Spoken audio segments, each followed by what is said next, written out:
देखिए आज अपन क्लास 11 का चैप्टर 1 स्टार्ट कर रहे हैं जिसका नाम है समुच्चय। अब समुच्चय क्या होता है, समुच्चय का निरूपण कैसे करते हैं, समुच्चय की उपयोगिता कहाँ है, वो मैं आपको सिखाऊंगा। देखो सबसे पहले हम बात करते हैं कि जो समुच्चय इसकी परिभाषा क्या होती है।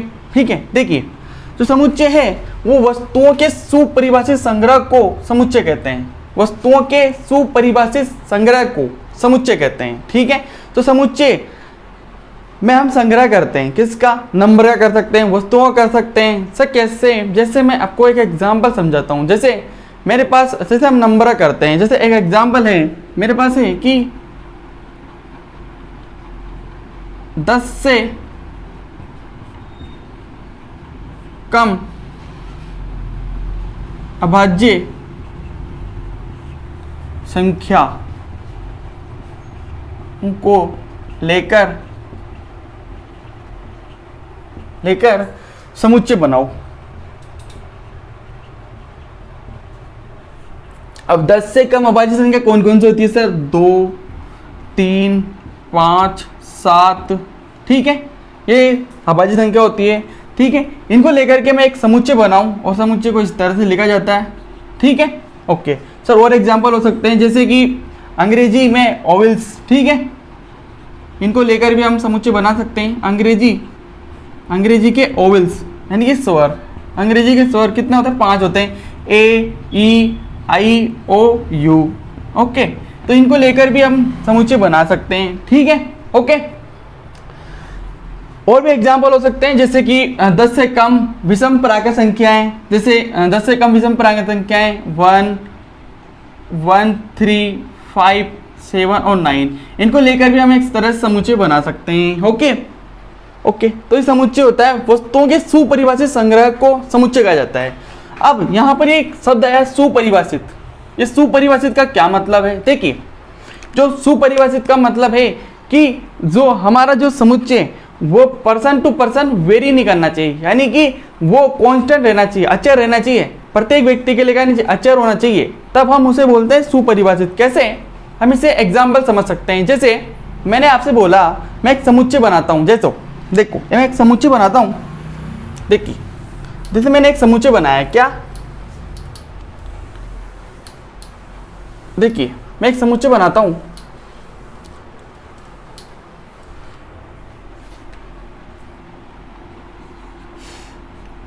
जे अक्षर से प्रारंभ होने वाले महीनों के नाम। जे अक्षर से प्रारंभ होने वाले महीनों के नाम, तो बताएंगे आप मुझे कौन कौन से महीने जे अक्षर से प्रारंभ होते हैं। तो जनवरी होता है आपके, जनवरी, जून, जुलाई, ये 3 महीने हैं जो जे अक्षर से प्रारंभ होते हैं। अच्छा ठीक है, मैं अगर इसका समुच्चय बनाऊं तो क्या बनेगा, ये जनवरी, जून, ये जुलाई। ठीक है, ये बनेंगे। अब ये बात, ये जो सब बनेंगे, ठीक है, इसमें 3 अव्यय आएंगे। अब ये बात मैंने किसी से पूछी, मेरे दोस्त से पूछी, मैंने उससे कहा कि बता जे अक्षर से प्रारंभ होने वाले जो महीने हैं उनका समुच्चय बना के बता मुझे। तो उसने भी कहा कि सर जनवरी, जून, जुलाई यही होता है। अब मैंने किसी और से पूछी, उसने भी यही बताया।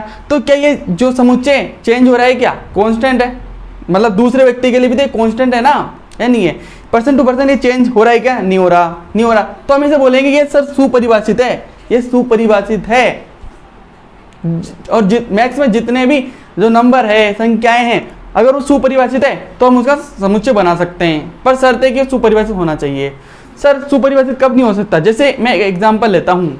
जैसे मैंने कहा कि विश्व के खतरनाक जानवर को लेकर के आप एक समुच्चय बनाओ, विश्व के जितने भी खतरनाक जानवर है उनको लेकर के एक समुच्चय बनाओ। अब मैंने समुच्चय बनाया।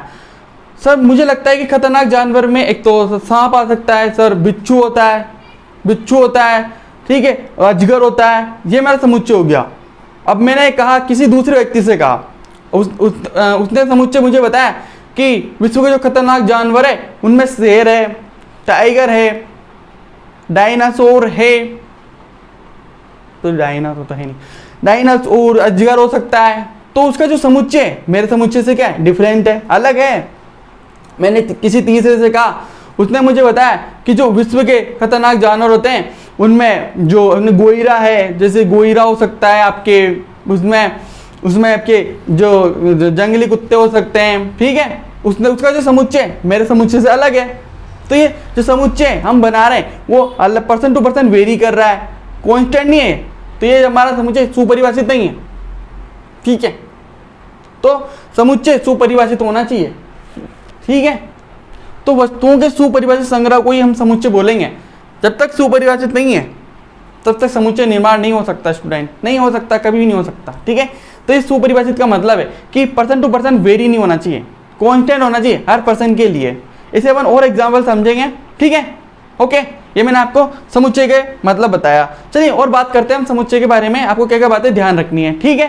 देखिए समुच्चय को लिखते समय आपको किन किन बातों का ध्यान रखना चाहिए। ओके, तो कुछ रूल है, कुछ बातें आपको ध्यान रखना चाहिए। समुच्चय कुछ रूल है, मैं आपको बताता हूँ। समुच्चय यानी कि सेट को लिखते समय सेट को हमेशा अंग्रेजी वर्णमाला के कैपिटल लेटर में लिखा जाता है। कैपिटल लेटर, इंग्लिश जो अल्फाबेट है उसके कैपिटल लेटर से लिखा जाता है समुच्चय को, जैसे A B C X Y, इनसे समुच्चय को लिखा जाता है, ठीक है। इंग्लिश अल्फाबेट के जो कैपिटल लेटर है उनसे लिखा जाता है, ठीक है। और जो सेट, जो समुच्चय, उसके अंदर जो अव्यय आते हैं, ठीक है, अव्यय एलिमेंट आते हैं, उनको हमेशा स्मॉल लेटर से लिखा जाता है। इंग्लिश अल्फाबेट के जो स्मॉल लेटर होते हैं उनसे लिखा जाता है। चलिए मैं आपको लिख के बताता हूँ, एक एग्जांपल समझाता हूँ। जैसे कि एक समुच्चय बनाते हैं हम, एक समुच्चय हम बनाते हैं। मैंने कहा इंग्लिश के जो ओवल्स है, ओवल्स होते हैं आपके A E I O U, ठीक है। इनको लेकर के मैं एक समुच्चय बनाया, ठीक है। तो मैंने समुच्चय बनाया, ओके, इस तरीके से मैंने एक समुच्चय बनाया। मान लेता हूं समुच्चय A है, A कोई समुच्चय है, ठीक है, इक्वल टू, ठीक है। अब मैंने कहा था आपसे कि समुच्चय को अंग्रेजी वर्णमाला के कैपिटल लेटर से लिखा जाता है, तो मैंने लिखा ये, ओके। और इसके अंदर जो एलिमेंट आते हैं, अव्यय आते हैं, इनको अंग्रेजी वर्णमाला के स्मॉल लेटर से लिखा जाता है, तो लिखा। और जब हम अव्यय लिखते हैं तो उनको एक कोमा लगाते हैं, बीच में कोमा लगा के ऐसे लिखा जाता है, ठीक है। अवयवों को कोमा लगा के लिखा जाता है, ठीक है। और इसे एक जो मंजली ब्रैकेट है बंद कर दिया जाता है, ऐसे मंजली ब्रैकेट में बंद कर दिया जाता है। इस समुच्चय का इस तरह से लिखने का तरीका होता है, ठीक है, आपको ध्यान रखना है, ओके, ठीक है स्टूडेंट। और क्या ध्यान रखना है आपको, दूसरी बात आपको ध्यान रखनी है कि जो अव्यय है समुच्चय के, ये रिपीट नहीं होना चाहिए, या रिपीटेशन अलाउ नहीं है, यानी कि एक अव्यय केवल एक बार ही आना चाहिए। जैसे एग्जाम्पल समझते हैं, देखो जैसे कि मैंने एक समुच्चय लिया, जैसे एक वर्ड लिया मैंने इंग्लिश का स्कूल, ये स्कूल लिया मैंने, ठीक है, ओके। इसके जो लेटर है इसको लेकर के मैं एक समुच्चय बनाया, माना कि समुच्चय क्या है A इक्वल टू, ओके, मैंने इसके लेटर लिया, मैंने S लिया, C लिया, ओके, H लिया, O लिया, O लिया, ओके, ये L लिया, इस देखिए। तो मैंने इसको जो स्कूल है लेटर है इसको लेकर के समुच्चय बनाया। देखिए यहाँ पर जो O है वो रिपीट हो गया है, डबल बार आ गया है। तो हमें जब इसका समुच्चय बनाएंगे तो ये जो O है, O को केवल एक बार लिखेंगे, दो बार नहीं लिख सकते। तो इस एक O को हम यहाँ से हटा देंगे, तो हमारा जो राइट समुच्चय क्या होगा, ये होगा इस तरीके से, इस तरीके से, लाइक दिस, ये होगा हमारा समुच्चय। जो हमारा राइट समुच्चय है वो ये है, ये हमारा राइट रॉन्ग समुच्चय, क्योंकि इसमें अव्यय रिपीटेशन नॉट अलाउ नहीं है। हम अव्यय को जो एलिमेंट है उनको रिपीट नहीं कर सकते यहाँ पे, ठीक है, हमें अव्यय को रिपीट नहीं करना। Okay student, are you getting my point? Okay, ठीक है, ओके। और क्या हमें बातें ध्यान रखनी है समुच्चय के पढ़ते समय? देखिए ये समुच्चय समझ में आ गया आपको, समुच्चय का किस तरह से लिखते हैं, ठीक है, समुच्चय में एलिमेंट क्या होते हैं, ओके। अब हम बात करते हैं कि जो समुच्चय है उसका निरूपण कैसे किया जाता है, ठीक है। समुच्चय का निरूपण करना, समुच्चय का निरूपण, रिप्रेजेंटेशन ऑफ सेट। देखिए समुच्चय को निरूपित करने के लिए हम दो मेथड यूज करते हैं, दो विधियां यूज करते हैं। आपके एनसीईआरटी में दो मेथड दिए हुए हैं। जो पहला मेथड है आपकी वो है रोस्टर फॉर्म, रोस्टर रूप, दूसरा है समुच्चय निर्माण विधि। समुच्चय निर्माण विधि हम एक एक समझते हैं कि रोस्टर फॉर्म में कैसे लिखा जाता है। ठीक है, देखिए जो आपके रोस्टर रूप है, रोस्टर रूप, इसमें हम सेट को किस तरह से निरूपित करते हैं आइए समझते हैं। देखिए जैसे मैं कोई एग्जांपल लेता हूं, जैसे एग्जांपल समझते हैं हम इसको। मैंने कहा एक समुच्चय बनाओ आप 10 से कम अभाज्य संख्या, इसको लेकर के आपको एक समुच्चय बनाना है। तो 10 से कम अभाज्य संख्या आपको पता है 2, 3, 5 और 7 ये होती है। ओके, अब इनको लेकर के एक समुच्चय बनाओ, कुछ भी नहीं है, बस समुच्चय होता है। इसके आगे क्या लगा देना आपको, ऐसे ब्रैकेट लगा देना, कर्ली ब्रैकेट लगा देना, यानी मंजिला कोष्ठक लगा देना, उसको कोई नाम दे देना। जैसे मैंने कुछ नाम दे दिया ए। ठीक है, तो रोस्टर रूप में हम कुछ नहीं करते हैं। ठीक है, ऐसे अवयवों को इस तरह से कोमा लगा के लिखते हैं। ओके, और एक ऐसे मंजिली ब्रैकेट में बंद कर देते हैं। ठीक है, और मैं आपको समझाता हूँ। देखो जैसे मैंने आपको एक क्वेश्चन दिया, मेरे पास एक द्विघात समीकरण है, मेरे पास x² - 5x + 6। ओके, ठीक है। ओके, अब मैंने कहा कि जब आप इसको सोल्व करोगे, इसके जो मूल आएंगे, रूट आएंगे, उनको लेकर के एक समुच्चय बनाओ और उसे रोस्टर फॉर्म में लिखना है। ठीक है, तो हम इसको सोल्व करेंगे तो जिसके मूल क्या आने वाले हैं, x² - 2x - 3x + 6। ओके, तो x कॉमन ले सकते हैं यहाँ से, x - का 2 - 3 कॉमन लिया जा सकता है, x - का 2 बचेगा। फिर x - 2 आप फर्दर कॉमन ले लेंगे तो क्या बचेगा, x - 3 बचेगा। ठीक है, अब इसको सोल्व करेंगे तो या तो x बराबर 2 0 होगा या 3 आएगा। तो इसके जो दो रूट आए इनको लेकर के अपन एक समुच्चय बना सकते हैं। माना कि वो समुच्चय क्या है, a। ठीक है, और उसके जो एलिमेंट आएंगे 2 और 3, इस तरह से हमने ऐसे, ठीक है, रोस्टर रूप में हमने रिप्रेजेंट कर दिया इसको, सेट को। ठीक है, तो रोस्टर रूप में कुछ भी नहीं है, आपको एलिमेंट लेने हैं, आपको अवयव लेने हैं, और ऐसे कोमा, ऐसे अवयव के बीच में ऐसे अर्धविराम है ना, कोमा लगाना है। ठीक है, कोमा लगा के उसको एक जो मंजिला ब्रैकेट होता है उसमें बंद कर देना है। ठीक है, ऐसे मंजिला ब्रैकेट में आपको बंद कर देना है। ठीक है, ये रोस्टर रूप हो गया। ठीक है, अब हम बात करते हैं सेकंड जो हमारा मेथड है, वो है समुच्चय निर्माण विधि। इसमें क्या करते हैं अपन, देखिए इसमें किस तरह से निरूपित करते हैं, देखिएगा मैं आपको समझाता हूं। देखो देखिए, समुच्चय निर्माण विधि, समुच्चय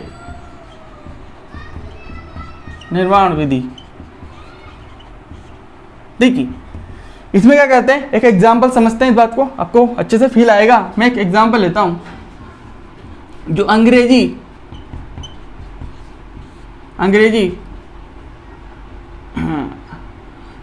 वर्ण माला के स्वर। ठीक है, अंग्रेजी वर्णमाला के स्वर को लेकर के आप एक समुच्चय बनाओ। तो माना मेरा समुच्चय ए है, एक समुच्चय ए है, और इस समुच्चय ए, अब समुच्चय में क्या होते हैं, अवयव। क्या होते हैं, अवयव। समुच्चय के अंदर अवयव होते हैं, समुच्चय में अवयव होते हैं। तो माना मैंने कि समुच्चय में x अवयव, ठीक है, ए समुच्चय है, उसमें x अवयव है, वो अवयव इस प्रकार है, इस प्रकार। और इस प्रकार को कैसे लिखते हैं, डॉट लगा के लिखते हैं। जो डॉट लगाए ना, दो बिंदु लगाए, इसका मतलब है कि इस प्रकार, सच डेट। इसको आप ऐसे भी लिख सकते हो और ऐसे भी लिख सकते हो। ठीक है, ए कोई समुच्चय है और समुच्चय के अंदर जो अवयव x है वो इस प्रकार है कि अवयव इस प्रकार है कि जो x है वो एक अवयव x एक अंग्रेजी वर्ण माला का स्वर है। ठीक है, इस तरीके से ये हो गया आपके समुच्चय निर्माण विधि। ओके, इस तरह से लिखते हैं, समुच्चय ए कोई समुच्चय है, ठीक है, इस किस पर कैसा है, ऐसा है कि उसके अंदर जो एलिमेंट है, एक्स एलिमेंट है, वो इस प्रकार है कि एक्स एक अंग्रेजी वर्णमाला का स्वर है। और एग्जाम्पल से आपको समझाता हूं मैं, और अच्छे से आपको बात समझ में आएगी। देखो, जैसे मैं एक और समुच्चय लेता हूं, जैसे एक और समुच्चय लेता हूं मैं कि मैंने लिया जैसे कि 10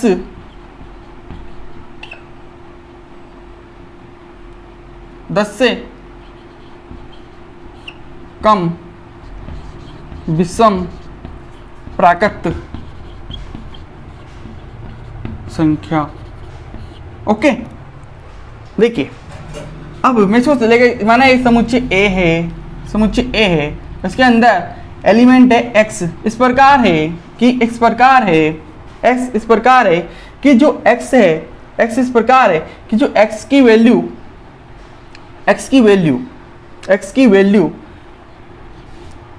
1 के बराबर है, 1 से बड़ी 1 के बराबर है, और क्या है 10 से छोटी है। ये आएगा, सोचिए विषम प्राकृत संख्या आप सोचिए ना, जैसे कि 1 3 5 7 और 9 ये आपकी विषम प्राकृत संख्या होने वाली है। तो मैंने ऐसे लिखा इसको कि जो x है वो हमारा 1 है, 1 से बड़ा हो सकता है और 10 से छोटा होगा, तो ये हो गया। तो ये हमने एग्जाम्पल समझ लिया, ये समुच्चय निर्माण विधि है। ठीक है, ओके, देखिए ठीक है, ये आपको समझ में आया समुच्चय निर्माण विधि। ओके, चलिए कुछ और बात करते हैं अपन, कुछ ऐसा सिंबल है, कुछ नोटेशन है सेट में, वो भी हम बात कर लेते हैं। ओके, कुछ सिंबल है, कुछ नोटेशन है सेट में। देखिए कुछ सिंबल है जिसका यूज आपको करना है समुच्चय में। देखिए देखो जो हमारे पास पहला सिंबल है वो है ये बिलोंग्स टू। जैसे इस जो सिंबल होता है ये बिलोंग्स टू का होता है, बिलोंग्स टू। ठीक है, इसका क्या मतलब होता है बिलोंग्स टू? इसको समझते हैं अपन एग्जाम्पल से। जैसे मैंने कोई समुच्चय लिया, जैसे एक कोई समुच्चय है, इसके अंदर एलिमेंट है 2 5 6 9, ये एलिमेंट है, सेट है ए कोई सेट है, इसके अंदर एलिमेंट है 5 6 9, इस सकल का सेट है। अब बिलोंग टू का क्या मतलब होता है? देखो 2 है, 2 है इस सेट का मेंबर है कि नहीं है? 2 है, 2 जो अवयव है वो इस सेट का है कि नहीं है? आप कहेंगे सर है। तो इसको हम बताने के लिए हम कहेंगे 2 बिलोंग्स टू ए। क्या? 2 इज बिलोंग्स टू ए, यानी कि 2 ऐसे संबंध रखता है जो 2 अवयव है वो सेट ए का है। जैसे अगर मैंने कहा आपसे कि 3 बिलोंग्स टू ए, क्या मैंने ये लिखा क्या सही है क्या? 3 है वो ए का एलिमेंट है क्या? नहीं, 3 ए का एलिमेंट नहीं है। अतः नहीं है तो हम इसको रिप्रेजेंट करने के लिए यहाँ पे से काट देंगे इसको। ठीक है, इसका मतलब है कि 3 इज नॉट बिलोंग्स टू ए, 3 ऐसे बिलोंग नहीं करता, 3 ए का सदस्य नहीं है। तो जब अपन को किसी अवयव को किसी समुच्चय का सदस्य बताना हो तो हम इस सिंबल का यूज करते हैं बिलोंग्स टू का। ठीक है, ओके। जैसे मैंने कहा 5 इज बिलोंग्स टू ए, जो 5 है ए का सदस्य है, तो इसे सदस्य बताना हो अपन को कि ये जो अवयव इसका सदस्य है या नहीं है, तो हम इस सिंबल का यूज करते हैं, उसका नाम है आपके बिलोंग्स टू। समझ आएगा बिलोंग्स टू क्या होता है? ठीक है, ओके, समझ में आया। अब एक सिंबल और है, अपन बात करते हैं ये 2 बिंदी, इसको मैंने आपको बताया सच डेट। क्या होता है? इसका मतलब होता है सच डेट, यानी कि इस प्रकार। ठीक है, इसको अपन कई किताबें ऐसे भी लिखती है। ठीक है, इस तरह से लिखती है। और तीसरा सिंबल है आपके वो है ऐसे। ठीक है, वी को ऐसे काट दो, इसका मतलब होता है फॉर ऑल, यानी कि जितने सारे के सारे एलिमेंट है, ठीक है, वो आपको लेना है फॉर ऑल। इनका कहाँ यूज होता है? अपन जो आने वाले जो फर्दर जो लेक्चर है उसमें हम बात करेंगे इसकी। ठीक है, ओके, ठीक है। अब जो हमारा नेक्स्ट वीडियो आएगा उसमें हम इसके बेस्ट क्वेश्चन करेंगे, बेस्ट जो MCQ है वो बन सकते हैं, इस पर हम प्रैक्टिस करेंगे। ओके, ठीक है, आज हमारा ये बेसिक था। आई होप आपको समझ में आया होगा समुच्चय। ठीक है, बस यही इसका बेसिक बनता है, उसके कुछ क्वेश्चन करेंगे। ओके, फिर हम समुच्चय के जो प्रकार होते हैं उन्हें डिस्कस करेंगे। ठीक है, ओके, ठीक है, चलिए।